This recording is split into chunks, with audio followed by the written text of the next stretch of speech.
آگے چلیں تاکہ بات مکمل ہو جائے. آج ہی تو اچھا ہے کیونکہ اگلی آیات بھی اسی سے ریلیٹڈ ہیں کہ نور ملے گا کہاں سے آپ کو. فی بیوتن، گھروں میں. کون سے گھر؟ بعض مفسرین نے اس کو مساجد کہا ہے کہ یہ چراغ کہاں ہوتے ہیں، ایسے لوگ کہاں پائے جاتے ہیں. وہ ان گھروں میں ہوتے ہیں، اور گھروں سے مراد یا تو مساجد اور یا پھر کوئی بھی ایسا گھر، کوئی بھی ایسا مرکز، کوئی بھی ایسی جگہ کہ جہاں پر وہ کام ہو رہا ہو جو اللہ چاہتا ہے، جس سے روشنی ملے. اذن اللہ، اللہ نے حکم دیا، ان ترفع، کہ بلند کیا جائے. کس کو بلند کیا جائے؟ ان گھروں کو اوپر اٹھایا جائے. اذ یرفع ابراہیم القواعد من البیت وَيُذْكَرَ فِيهَا اسْمُهُ، اور ذکر کیا جائے ان میں اس کا نام، یعنی اللہ کا نام. یسبح، وہ تسبیح کرتے ہیں، لہو، اس کے لیے، فیہا، اس میں، بالغدو، صبح کے وقت، والآصال، اور شام کے وقت. یہ چراغ اور یہ ساری چیز اصل میں کون ہے؟ مومن ہے. اور مومن کا دل اور سینہ اور ایمان، اور یہ جو پیچھے مثال سے سمجھایا گیا ہے کہ یہ لوگ کہاں ملتے ہیں، کہاں پائے جاتے ہیں؟ جو خود بھی روشن ہے اور لوگوں کو بھی روشن کرتے ہیں. گھروں میں پائے جاتے ہیں، یا اللہ کے گھروں میں پائے جاتے ہیں، یا ایسے گھروں میں جہاں اللہ کا ذکر کیا جاتا ہے، یا پھر اہل ایمان کے وہ گھر جہاں اللہ کا ذکر ہوتا ہے. وہ گھر جن کو اللہ نے بلند کرنے کا حکم دیا. بلندی دو طرح کی، ایک ہوتی حصی اور ایک مانوی. حصی بلندی یہ ہے کہ ان کی تعمیر جیسے ابراہیم علیہ السلام نے کی، اور مانوی طور پر ان گھروں کی عظمت کا اللہ نے حکم دیا ہے، ان گھروں کے احترام کا اللہ نے حکم دیا ہے کہ وہ قابل قدر ہیں. مساجد، مدارس، عام لوگوں کے گھر جنہوں نے اپنے گھروں کو اللہ کے ذکر سے معمور کر رکھا ہے، وہیں پہ چراغ جلتے ہیں، وہیں روشنیاں ہوتی ہیں، وہیں سے نور حاصل ہوتا ہے. اور صرف تعظیم ہی نہیں کرتے ان گھروں کی، بلکہ وَيُذْكَرَ فِيهَا اسْمُهُ، فیہا کی ضمیر کدھر جا رہی ہے؟ گھروں کی طرف. کیا ہوتا ہے ان گھروں میں؟ اس کا نام بلند ہوتا ہے، اس کا نام ذکر کیا جاتا ہے. اس کے نام سے مراد اس کے اسماء الحسنی بھی ہیں. وَلِلَّهِ الْأَسْمَاءُ الْحُسْنَى، ان ناموں کے ساتھ اللہ کا ذکر کیا جاتا ہے. یا پھر قرآن کی قرات بلند ہوتی ہے، وہاں تسبیحات ہوتی ہیں، نماز وغیرہ پڑھی جاتی ہے. مسجدوں میں تو یہ سب کچھ ہوتا ہی ہے، لیکن مسجدوں کے علاوہ بھی، کیونکہ اگر صرف مساجد کی بات ہوتی تو پھر اللہ تعالیٰ مساجد ہی بول دیتے، لیکن بیوتن اور تن نکرہ ہے، یعنی کوئی بھی ایسی جگہ ہو سکتی. بیت اللہ الحرام بھی ہو سکتا ہے، مساجد ہو سکتی ہیں، ایسے مراکز ہو سکتے ہیں جہاں لوگ جمع ہی اللہ کے ذکر کے لیے ہوتے. مثلا یہاں آپ کس لیے آتے ہیں؟ یہاں آ کے کیا کرتے ہیں اور پھر چلے جاتے ہیں؟ یہ سب کیا ہوتا ہے؟ اللہ کا ذکر بلند ہے. اگر آپ کسی وقت بھی الہدا میں داخل ہوں، تو میں داخل ہوئی تھی تو قرآن کی تلاوت گیٹ سے انٹر ہوتے ہی کان میں پڑھنے لگی، حتیٰ کہ نیچے اتری تو اللہ ہی کا ذکر بلند ہو رہا تھا. صبح و شام تسبیحات، دعائیں، اذکار، تلاوتیں، انفرادی طور پر بھی، اجتماعی طور پر بھی، اکٹھے بھی، الگ الگ بھی. اور تسبیح کا لفظ صرف تسبیح پڑھنا ہی نہیں نمازوں کے بعد، بلکہ نوافل کے لیے بھی لفظ استعمال ہوتا ہے. صبح کہتے ہیں اس کو. تسبیح یعنی ایک عام ہوتی ہے، خاص ہوتی ہے، یعنی عام بھی اللہ کا ذکر اور خصوصی ذکر بھی. بالغدو والآصال، صبح بھی شام بھی، یعنی کبھی غافل نہیں ہوتے. غدو کس کو کہتے ہیں؟ اول النہار، اور آصال آخر النہار. اصیل کی جمع ہے آصال، عصر سے مغرب کا وقت. بکرتم و عشیہ کا لفظ جو آپ بار بار پڑھتے ہیں. تو اس آیت سے کیا بات پتہ چلتی؟ کہ یہ روشنیاں کہاں سے ملیں گی جن کا ذکر پچھلی آیت میں ہوا. ان مکانوں میں، ان گھروں میں جو خاص ہوں اللہ کی عبادت کے لیے، قرآن کی تعلیم کے لیے،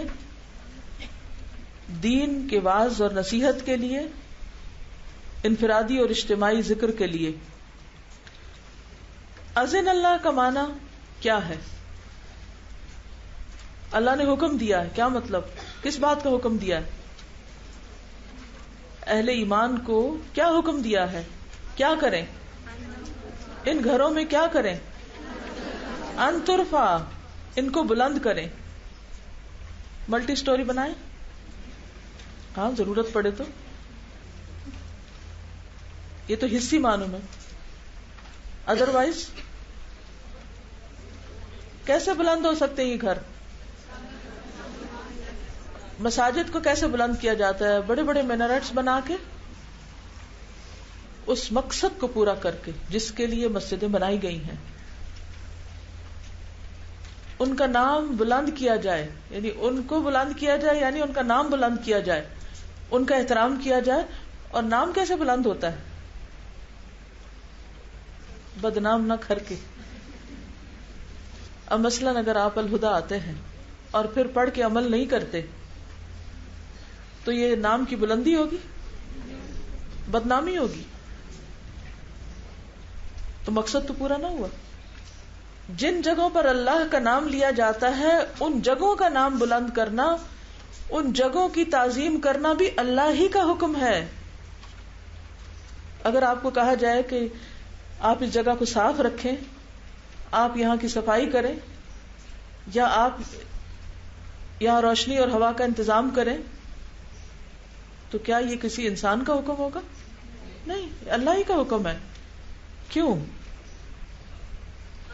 اللہ کے ذکر کے لیے، ایمان کی تقویت کے لیے، قرآن کی تعلیم سے استفادہ کے لیے کوئی نہ کوئی جگہ تو ہونی چاہیے نا.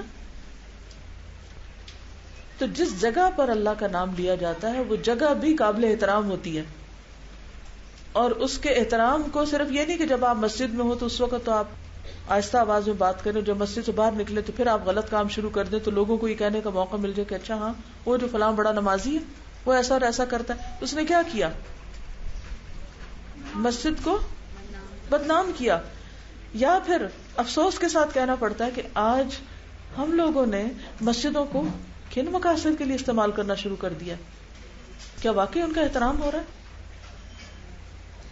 بعض اوقات کتنے مذموم مقاصد کے لیے مساجد کو استعمال کیا جا رہا ہے، یہ دینی مراکز کو.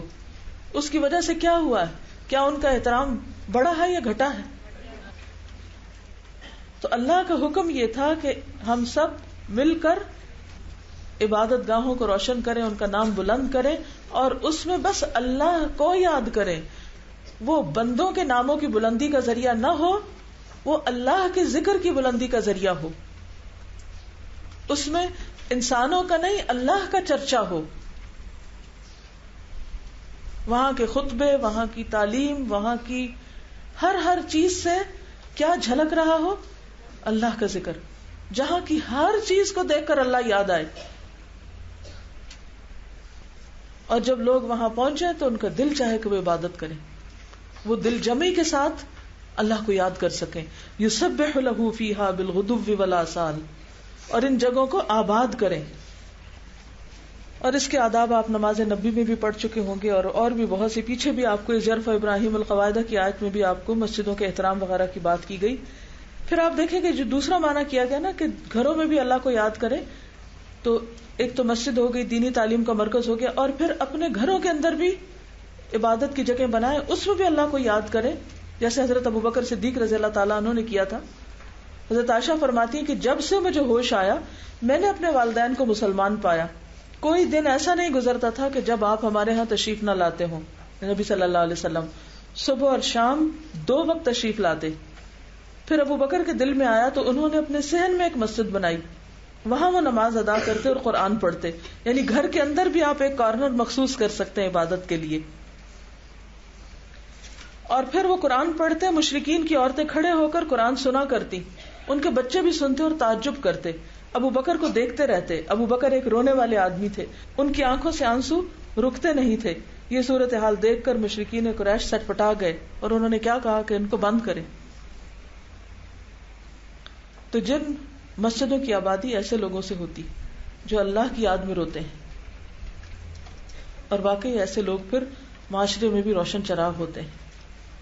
اگر مسجد جا کے بھی اللہ یاد نہیں آتا اور دنیا ہی یاد ہے اور دنیا ہی سر پہ سوار ہے اور دنیا کے حالات ہی دماغ پہ چھائے ہوئے ہیں اور دنیا بھر کی سیاست وہاں ڈسکس ہو رہی ہے, اور اگر اللہ کے گھر میں آ کے یا اپنے گھر میں بھی عبادت کے وقت میں بھی آپ دنیا جہان کی باتیں سوچ رہے ہیں تو اللہ کا ذکر کہاں گیا؟ پھر اسی طرح نبی صلی اللہ علیہ وسلم ایک صحابی کے گھر تشریف لے گئے اور انہوں نے کہا کہ میں اپنے گھر میں ایک جگہ کو نماز کے لیے خاص کرنا چاہتا ہوں, تو آپ وہاں پر نماز پڑھیں. بہرحال آپ نے وہاں نماز پڑھی اور انہوں نے اس کے بعد اس جگہ کو نماز کے لیے مخصوص کر لیا. وہ بھی حدیث آپ نے بخاری میں پڑھی ہوگی. پھر مسجد کی تعمیر کا کتنا بڑا اجر ہے. نبی صلی اللہ علیہ وسلم نے فرمایا من بنا مسجدا یبتغی بہ وجہ اللہ بنى اللہ لہ مثلہ فی الجنہ. جو اللہ کے لیے مسجد بناتا ہے اور اس میں صرف اللہ کی رضا چاہتا ہے, اللہ اسی طرح کا جنت میں اس کے لیے گھر بناتا ہے, اسی طرح کا مثلہ فی الجنہ. تو اگر ہم مسجد بنائیں تو کیسی ہونی چاہیے؟ جیسا ہم جنت میں گھر چاہتے ہیں, یا جس جگہ پر بھی اللہ کا ذکر بلند ہو رہا تو اس کی صفائی کس درجے کی ہونی چاہیے؟ آپ چاہیں گے کہ جنت میں ایسا کارپیٹ آپ کو ملے جس پہ آپ بیٹھے ہوئے ایسا ہی صاف, آپ کے گھر کے شیشے ایسے ہی ہوں جیسے یہاں. یعنی بعض اوقات میں دیکھتی ہوں کہ کسی آبادی میں لوگوں کے گھر تو محلات کی طرح ہوتے ہیں اور مسجدیں جالے لٹک رہے ہیں, شیشے ٹوٹے ہوئے ہیں, پنکھوں کا شور ہے, کارپیٹ انتہائی گندے. دراصل یہ مسجدیں یا دین کے مراکز کسی بھی مسلمان آبادی کو ریفلیکٹ کرتے ہیں کہ ان کے اندر کتنی محبت. اگر ہماری مسجد ہمارے گھر سے زیادہ صاف نہیں تو اس کا مطلب ہے کہ ہم ابھی تک اپنی ہی ذات میں کھوئے ہوئے ہیں. پھر اسی طرح آپ نے فرمایا من بنا مسجدا یذکر فیہا اسم اللہ بنى اللہ لہ بیتا فی الجنہ. جو ایسی مسجد بناتا ہے جس میں اللہ کا نام لیا جاتا ہے, اللہ اس کے لیے جنت میں گھر بنائے گا. پھر یہ بھی حکم دیا گیا کہ مسجدوں کو کس طرح آباد رکھیں, کہ اس کو صاف رکھیں اور ان کو معطر رکھیں. یہ نسائی کی روایت ہے. صحابہ کہتے ہیں کہ ہمیں حکم دیا گیا کہ ہم محلوں میں مسجدیں بنائیں, انہیں پاک صاف رکھیں اور خوشبو سے معطر رکھیں. یعنی ایسی جگہ سے بیڈ سمیلز نہیں آنی چاہیے. کیا فیلنگ آنی چاہیے؟ فریشنس کی, صفائی کی, خوشبو کی, پاکیزگی کی. فرشتے حاضر ہوتے ہیں وہاں, اور جہاں سمیل ہو گندی وہاں سے فرشتے بھاگ جاتے ہیں. آج ہم کہتے ہیں کہ ایمان کیسے بڑھایا جائے, ایمان بڑھانے کے جو ذریعے ہیں وہ نہیں رہے. اس کی وجہ یہی ہے کہ جو سورس تھے نا, یہ جو مساجد تھی یا گھروں کے اندر جو مسجد ہونی چاہیے یا جہاں دین پڑھایا جاتا ہے, وہاں دینی روح نہیں رہی, اللہ کا ذکر اور اللہ کی محبت کا وہ پیغام وہاں نہیں رہا, جس کے نتیجے میں ہر چیز بس ایک بے روح سی ہو گئی ہے. بس روٹین ہے, پڑھ لیا, کتابیں اٹھا لی, رکھ لی, مارے بندے آ گئے, مارے بندے چلے گئے. اہتمام نہیں, اللہ کا حکم یاد نہیں. فرمایا رجال لا تلہیہم تجارت ولا بیع عن ذکر اللہ. ان گھروں میں ایسے لوگ ہیں, رجال رجل کی جمع ہے, بالغ عاقل مرد کو کہتے ہیں. لا تلہیہم, نہیں ان کو غافل کرتی, تجارت تجارت, ولا بیع اور نہ خرید و فروخت, عن ذکر اللہ, اللہ کے ذکر سے. مسجدیں کیسے آباد ہوتی ہیں؟ جب لوگ اپنی تجارت, اپنے کام کاج اور اپنی دنیا سے نکل کر وہاں اللہ کی یاد کے لیے یکسو ہونے کے لیے پہنچ جائیں. وَإِقَامِ الصَّلَاةِ, اور نماز قائم کرنے سے, وَإِيتَاءِ الزَّكَاةِ, اور زکوٰۃ ادا کرنے سے. اب چونکہ اقام الصلاۃ اور ایتاء الزکوٰۃ اور ذکر اللہ جو ہے یہ عورتوں کی ذمہ داری بھی ہے, تو اس لیے بعض مفسرین نے لکھا ہے کہ اگرچہ رجال کا لفظ استعمال ہوا ہے صیغہ تغلیب کے طور پر, لیکن نساء حکماً اس میں شامل ہیں. اسی لیے بخاری میں آتا ہے اذا استأذنت امرأة احدکم الی المسجد فلا یمنعها, جب تم میں سے کسی کی بیوی مسجد جانے کی اجازت مانگے تو اسے روکا نہ جائے. اور اگر گھروں کے اندر عورت کی نماز چونکہ گھر کے اندر زیادہ افضل ہے, تو گھر کے اندر کا ایک کونا, ایک جگہ صاف ستھری, معطر, بہترین مخصوص کر لیں کس کے لیے؟ نماز کے لیے، عبادت کے لیے، ذکر کے لیے، تعلیم کے لیے. اگر ہر گھر مسجد بن جائے تو آپ دیکھیے کہ پھر اندھیرا کہاں رہے، پھر اندھیرے کو تو جگہ نہیں ملی. حدیث میں آتا ہے، ابو امبسہ سے روایت ہے، نبی صلی اللہ علیہ وسلم نے فرمایا زمین والوں میں اللہ کے نور کے کچھ ظروف ہیں، زمین والوں میں اللہ کے نور کے کچھ برتن ہیں، یعنی لوگ ہیں، یعنی اللہ کے نیک بندوں کے دل، جو دل سب سے زیادہ نرم اور بہت زیادہ پسیجنے والے ہیں، وہ اللہ کو بہت زیادہ پیارے ہیں. یعنی جس دل میں نور ہوتا ہے وہ دل کیسا ہوتا ہے؟ نرم ہوتا ہے، سنگ دل اور سخت دل نہیں ہوتا. اس کے اندر ایک روح ہوتی ہے، زندگی ہوتی ہے. یہ کون لوگ ہیں؟ یخافون یومن، جو اس دن سے ڈرتے رہتے ہیں. کس دن سے؟ قیامت کے دن سے. تتقلب فیہ القلوب والابصار، جس دن دل اور نگاہیں الٹ پلٹ ہو جائیں گی. وتری الناس سکارا وما هم بسکارا، لوگ مدہوش ہوں گے، یوں لگے گا جیسے کسی نشے کی حالت میں ہو، حالانکہ وہ مدہوش نہ ہوں گے، یا نشے میں نہیں ہوں گے.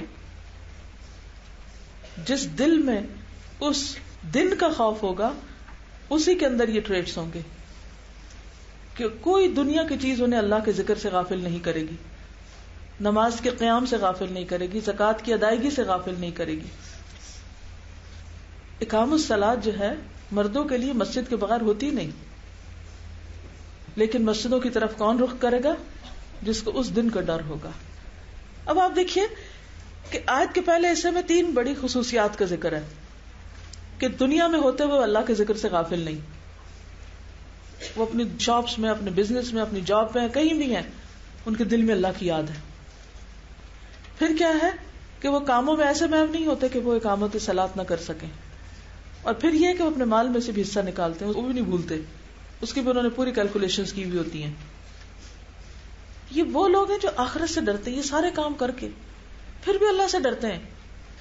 عام طور پر لوگوں کا کیا حال ہوتا ہے؟ ان کو ایک اپنے عمل کا مان ہونے لگتا ہے کہ ہم تو بڑے اللہ والے ہیں، ہر جگہ ذکر کرتے ہیں، نماز قائم کرتے ہیں، زکوٰۃ وغیرہ دیتے ہیں، آخرت ہمیں تو فکر ہی نہیں آخرت کی.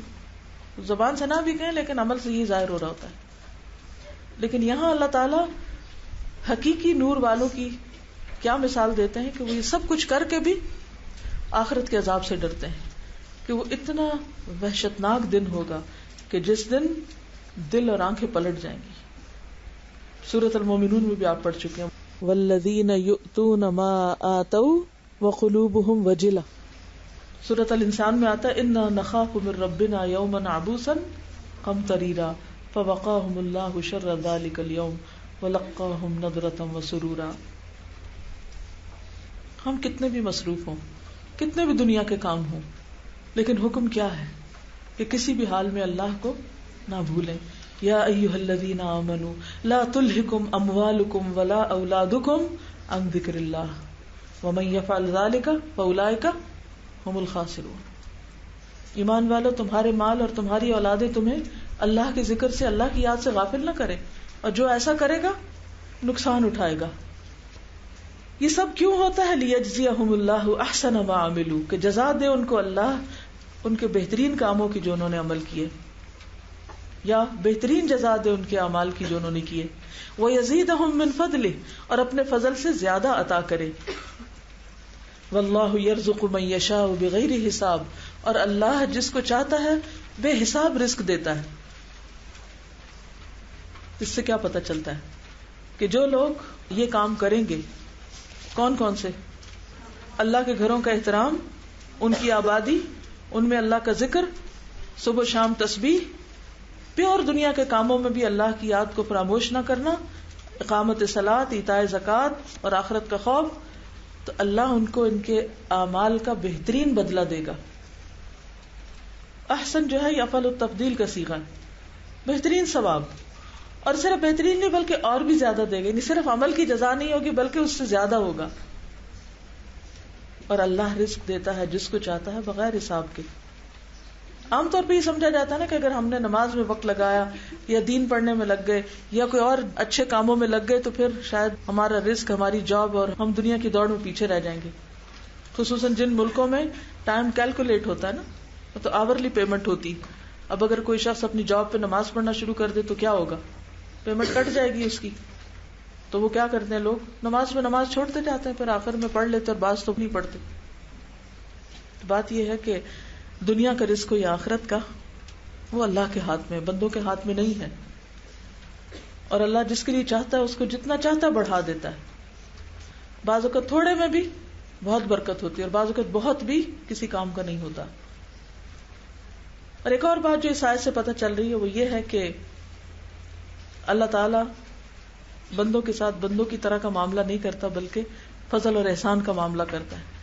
للذین احسنوا الحسنى وزیادہ، جو اچھا کرتے ہیں ان کے لیے اچھائی تو ہے ہی لیکن زیادہ ہے ان کے لیے. اس کے برعکس سب کفار کی مثال دی گئی جو اندھیروں میں ہیں. والذین کفروا، اور وہ لوگ جنہوں نے کفر کیا، اعمالہم کسراب، ان کے اعمال سراب کی طرح ہیں. قرآن مجید میں مختلف لوگوں کی حالتوں کو سمجھانے کے لیے مثالیں دی گئی. منافقین کی بھی 2 مثالیں دی گئی. کہاں؟ سورۃ البقرہ کے شروع میں. کیا مثالیں؟ مثلہم کمثل الذی استوقد نارا، ایک نار سے دی گئی، اور پھر دوسری او کصیب، بارش سے دی گئی، پانی سے. ٹھیک ہے. علم اور ہدایت والوں کی بھی 2 مثالیں بیان کی گئی سورۃ الرعد میں. آیت 17 ہے انزل من السماء ماء، وہاں بھی بارش کی مثال ہے.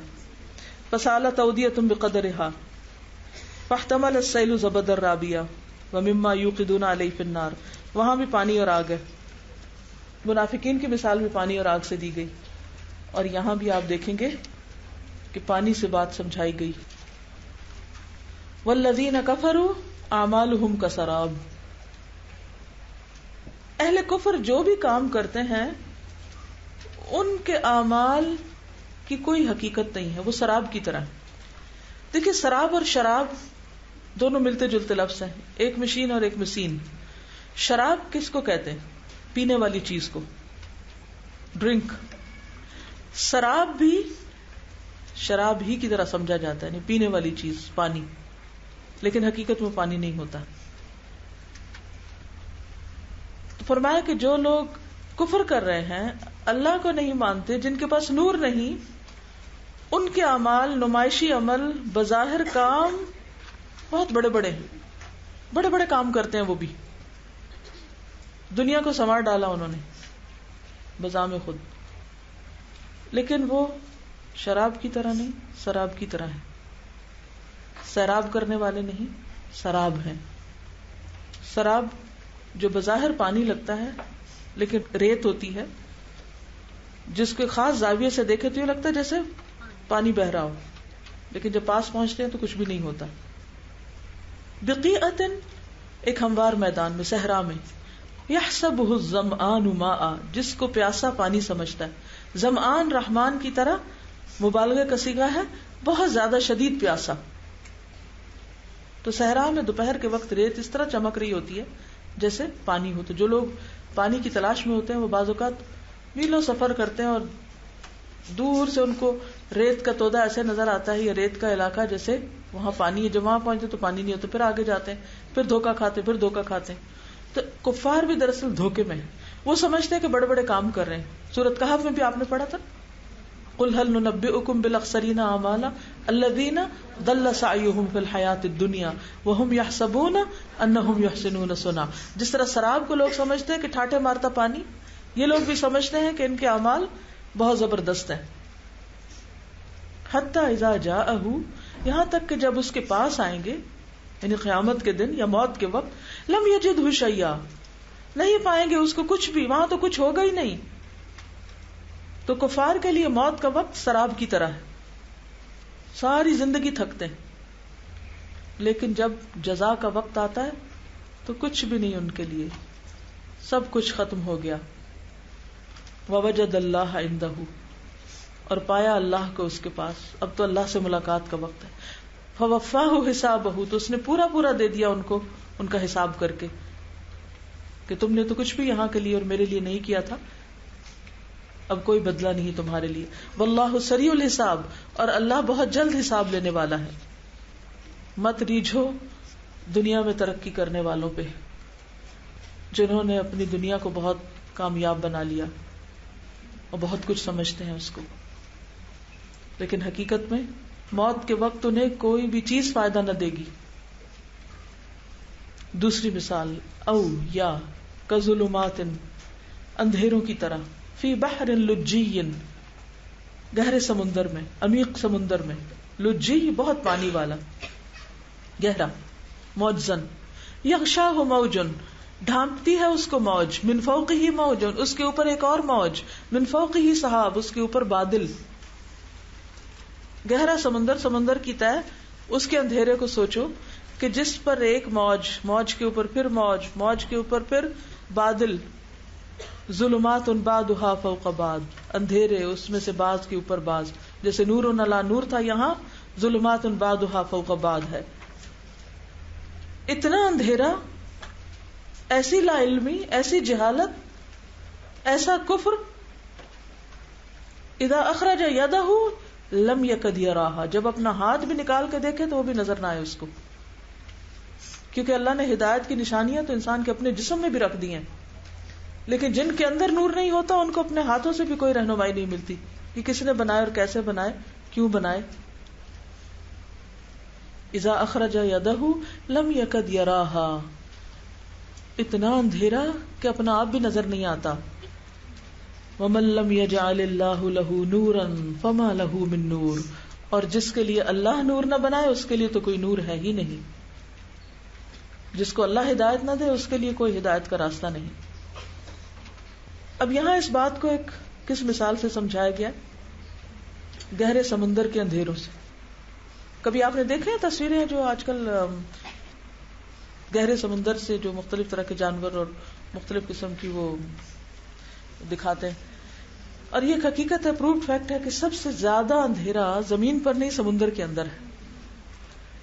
اصل بات یہ ہے کہ سمندر کے پانی کے اوپر جب روشنی پڑتی ہے تو 30% سن لائٹ جو ہوتی ہے وہ سمندر کی جو سطح ہوتی ہے اسی سے ریفلیکٹ ہو جاتی.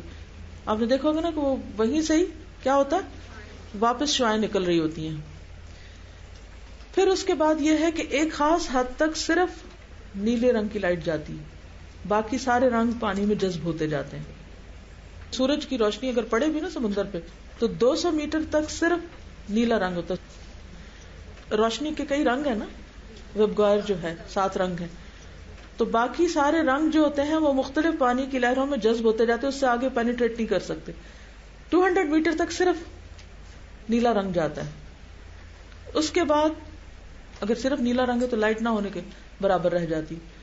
1000 میٹر کی گہرائی پر بالکل لائٹ نہیں جاتی، جتنا بھی تیز سورج ہو 1000 میٹر تک کچھ بھی نہیں ہوتا، مکمل اندھیرا ہوتا ہے.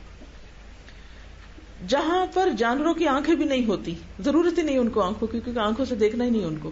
اس لیے آپ نے کئی ایسے تصویروں میں دیکھے ہوں گے جانور، ان کے اپنے جسم سے روشنی نکل رہی ہوتی ہے لیکن ان کی کوئی آئیز اس طرح نہیں ہوتا.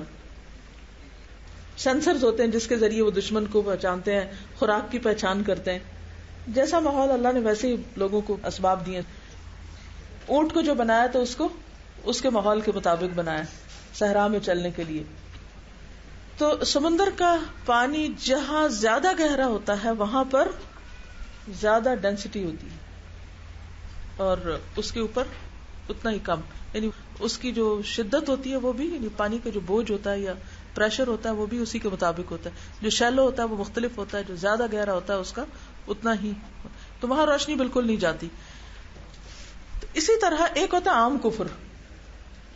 عام کفر جو ہوتا ہے اس میں تھوڑی سی پینیٹریٹ کر جاتی ہے لائٹ، تھوڑی سی کوئی بات بتائے نا کچھ سن لیتے، اچھا پردہ پھٹ جاتا ہے، تھوڑی روشنی مل جاتی ہے، لوگ مسلمان ہو جاتے ہیں. لیکن جہاں پر شدید قسم کا کفر ہوتا ہے، جو صرف خود اپنی ذات کی حد تک انکاری نہیں ہوتے بلکہ دوسروں کو بھی پریچ کرتے ہیں، وہاں پہ روشنی نہیں پہنچتی.